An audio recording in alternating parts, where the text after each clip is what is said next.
From translation, Net New English Translation. This 79th day of the year. Today we are reading passages Judges 6 to 7. Judges chapter 6, verses 1 to 40. The Israelites did what was evil in the Lord's sight.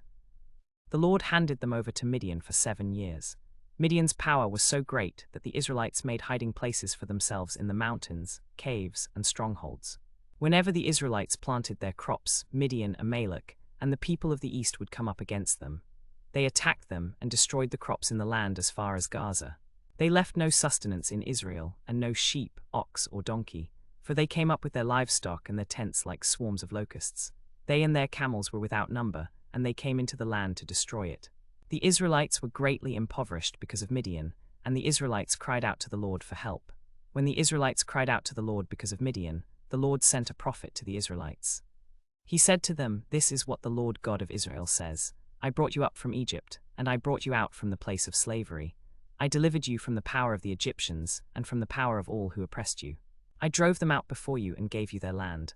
I said to you, I am the Lord your God. Do not worship the gods of the Amorites in whose land you are living, but you have not obeyed me." The angel of the Lord came and sat under the oak at Ophrah, which belonged to Joash, the Abizrite. His son Gideon was threshing wheat in a winepress in order to hide it from the Midianites. The angel of the Lord appeared to him and said, "The Lord is with you, mighty warrior." But Gideon said to him, "Pardon me, but if the Lord is with us, why then has all this happened to us? Where are all his miracles that our ancestors told us about? They said, 'Did the Lord not bring us up from Egypt?' But now the Lord has abandoned us and handed us over to Midian." The Lord turned to him and said, "Go in the strength you have and deliver Israel from Midian's power. I am the one who is sending you." Gideon said to him, "Pardon me, my Lord, but how can I deliver Israel? My clan is the weakest in Manasseh, and I am the least important in my father's house."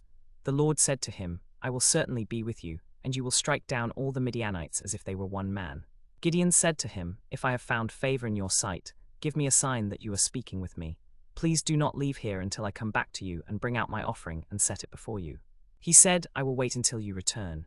Gideon went and prepared a young goat and unleavened bread from an ephah of flour. He put the meat in a basket and the broth in a pot. He brought them out and offered them to him under the oak. The angel of God said to him, "Take the meat and unleavened bread and put them on this rock. Then pour out the broth." And he did so.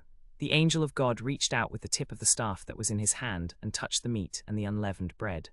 Fire came out from the rock and consumed the meat and the unleavened bread. Then the angel of God disappeared from his sight. When Gideon realized that he was the angel of the Lord, he said, "Alas, Lord God! For I have seen the angel of the Lord face to face." The Lord said to him, "Peace be with you, do not fear, for you will not die." So Gideon built an altar there to the Lord and called it, "The Lord is Peace." It is still there at Ophrah of the Abizrites.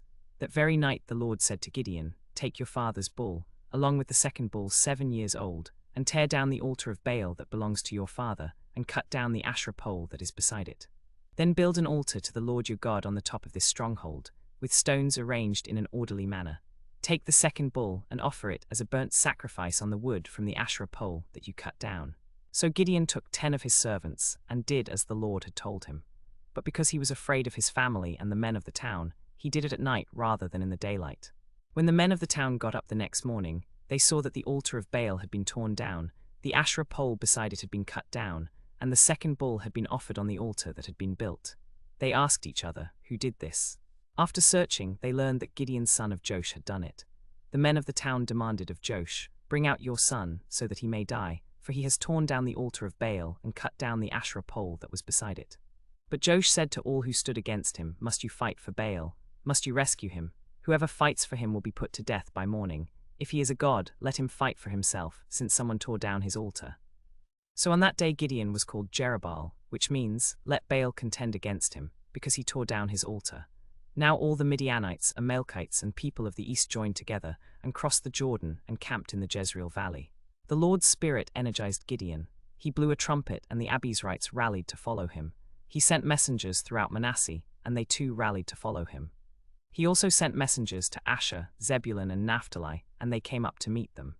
Then Gideon said to God, "If you will deliver Israel through me, as you have said, then look, I will place a fleece of wool on the threshing floor. If there is dew only on the fleece, and all the ground is dry, then I will know that you will deliver Israel through me, as you have said." And it was so. When he got up early the next morning and squeezed the fleece, he wrung dew out of the fleece, a bowl full of water.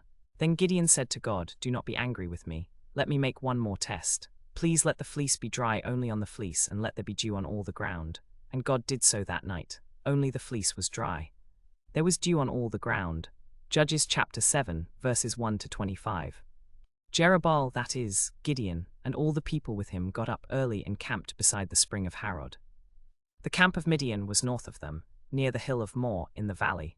The Lord said to Gideon, "You have too many men with me for me to give Midian into their hands. Israel would boast against me, my own strength has delivered me. Announce now to the people, whoever is trembling with fear may turn back and leave Mount Gilead." So 22,000 men returned, while 10,000 remained. The Lord said to Gideon, "There are still too many men. Take them down to the water, and I will test them for you there. I will let anyone who laps up the water with his tongue like a dog be with you, and I will let anyone who kneels down to drink be sent away." So Gideon brought the men down to the water. There the Lord told him, "Separate those who lap the water with their tongues like a dog from those who kneel down to drink." 300 men lapped with their hands to their mouths. All the rest knelt down to drink water. The Lord said to Gideon, "With the 300 men who lapped I will deliver you and give Midian into your hands. All the rest may go home." Gideon sent the other Israelites to their tents, but he retained the 300 men. He now took the provisions and the trumpets of the men who were with him. That night the Lord said to Gideon, "Get up. Go down against the camp, for I am handing it over to you. But if you are afraid to attack, go down to the camp with your servant Purah, and listen to what they are saying. Then you will be strengthened to attack the camp." So he went with Purah his servant down to the outpost of the armed men who were in the camp. Now the Midianites, Amalekites, and all the people of the east were lying in the valley as numerous as locusts. Their camels were too many to count. They filled the landscape. When Gideon arrived, a man was telling his friend about a dream. He said, "I had a dream. A cake of barley bread was tumbling into the Midianite camp. It hit the tent so hard that it overturned and fell flat." His friend responded, "This must be the sword of Gideon son of Joash, an Israelite. God has given Midian and the entire camp into his hand." When Gideon heard the dream and its interpretation, he bowed in worship. He returned to the camp of Israel and said, "Get up, for the Lord has given the Midianite camp into your hand." He divided the 300 men into 3 companies and gave them all trumpets and empty jars with torches inside the jars. He said to them, "Watch me, do exactly as I do. When I come to the outpost of the camp, you are to do just as I do. When I and all who are with me blow our trumpets, then from all around the camp you are blow your trumpets and shout, 'For the Lord and for Gideon.'" Gideon and the 100 men with him reached the outpost at the beginning of the middle watch, when they had just posted the guards. They blew the trumpets and smashed the jars that were in their hands. The 3 companies blew their trumpets and smashed their jars. They held the torches in their left hands and their trumpets in their right hands, and shouted, "A sword for the Lord and for Gideon." Each man stood in his position around the camp. The entire army ran, they cried out and fled. When the 300 men blew their trumpets, the Lord caused the men in the camp to fight against one another with their swords throughout the camp. The army fled toward Beit Shittah toward Zerah as far as the border of Abel-Meholah, near Tabbath. The men of Israel from Naphtali, Asher, and Manasseh were called out and pursued the Midianites.